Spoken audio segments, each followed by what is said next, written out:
Sinigang na baboy naman tayo, pork sinigang for today's video guys.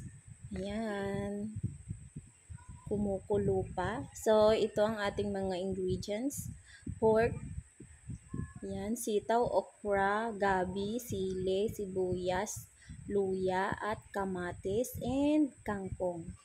So, ilalagay ko na yung karne hanggang mag-brown. Lagyan natin ng magic sarap guys. And konting asin para kumapit yung lasa. O, ayan na. Brown na. Lagyan na natin ng luya, sibuyas, and tubig. Ilagay na din natin yung gabi at asin para lumambot yung gabi. And kamatis at sinigang mix.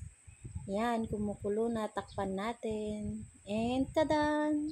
Lalagay na natin ang gulay dahil kumukulo na siya at sili. So, ngayon, ilagay naman natin yung kangkong. Diba? Fast forward, ang bilis. And tadan! Luto na ang ating sinigang na baboy. Ayan, asim sarap guys. So, sandukin na natin nang tayo ay makakain na. Yan lamang guys. Thank you and God bless.